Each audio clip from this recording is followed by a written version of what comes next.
News that's coming in from India's neighbor, that is Nepal. India is now monitoring the unrest that is taking place in Nepal. The Indian government closely monitoring the escalating situation. Widespread protest being led by Generation Z. They have now turned violent. At least 19 people are dead and numerous people have been injured. Exclusive information received by India today. They are now saying that the intelligence agencies keeping a very close eye on the situation to prevent creation of anti-India atmosphere in Nepal, similar to what has been observed in Bangladesh. They are monitoring the social media posts and other platforms to identify and to mitigate any potential threat to India's interest. This is something which is very closely being looked at. This is information received by India Today. Top intelligence sources have told India Today that the agencies are keeping a very close eye on the situation. The social media platforms, they are now being observed very keenly. The other platforms are also being observed to identify and to mitigate any potential threat with regards to India's interests.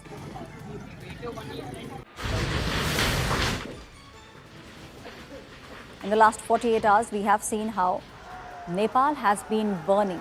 Visuals that you are seeing on your screens were from Kathmandu. It's the Nepali army that has now stepped in. The Nepali army chief has now had a conversation with a representative of the Generation Z. The building that you are seeing, that's the parliament. The parliament has been set ablaze. Even the palace building also was set ablaze by the protesters.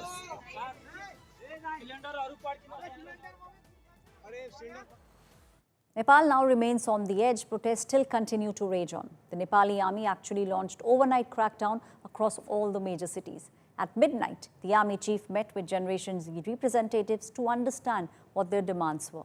Talks between President and Generation Z leaders are expected to happen today. The army is stepping in as the mediator. Nepal's Prime Minister KP Sharma Oli resigned from his post following widespread anti-corruption protest that very soon escalated into violence. Those are the images that you are seeing on the screens. Generation Z protesters took to the streets. They were venting out fury against the establishment. They were torching leaders' homes, cutting government offices, and even setting the parliament and the presidential palace ablaze. Vehicles have been vandalized, ministers have been assaulted. The capital has now turned into a battlefield. There's arson and widespread anger that's very palpable. Prime Minister Narendra Modi, in fact, voiced anguish over the heart-rending violence and the loss of young lives. He stressed Nepal's peace and prosperity must be safeguarded. राष्ट्रको सर्वोपरि हितको रक्षा गर्नु हामी सबैको साझा कर्तव्य हो। तसर्थ यस विषम परिस्थितिबाट राष्ट्रलाई शान्तिपूर्ण तवरले निकास दिनको लागि आन्दोलनरत समूहलाई आन्दोलनका कार्यक्रमहरू स्थगन गरी वार्ताको निमित्त आह्वान गर्दछौं। My colleague Rohit Singh is now joining me from Birganj in Nepal. Rohit, from what are we expecting will happen in the next 24 hours? Because the next 24 hours are extremely crucial. We have seen widespread arson. We have seen the presidential palace being burnt. We have seen the parliament being burnt. It seems like a conversation has now started between the president and those who are representing Generation Z.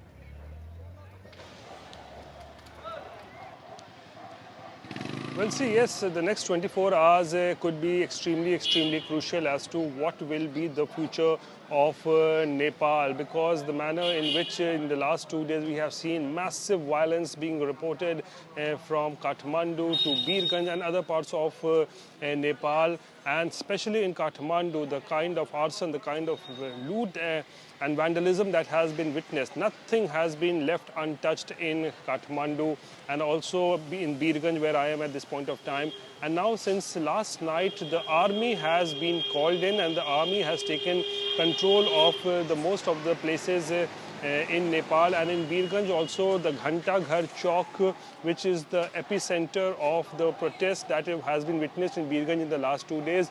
The army has now taken control of that area, but still violence is being reported in other parts of Birganj. And what we are learning is that near the Birganj jail also there has been some violence has been reported, but the situation on the ground continues to remain extremely tense as talks are likely to begin over the formation of the next government in Nepal, who will be the Prime Minister or maybe who will be the interim Prime Minister, and So you can see here the fire brigade also moving around, because various parts of Nepal where what we are seeing is that still violence is being reported, and the army is trying to now take charge of the situation to control the situation which has gone out of hand in Nepal in the last 48 hours or so.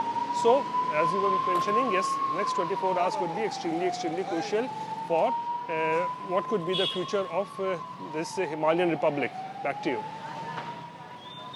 Right, Rohit, we've also seen how conversations have started happening. So that's a green shoot coming in.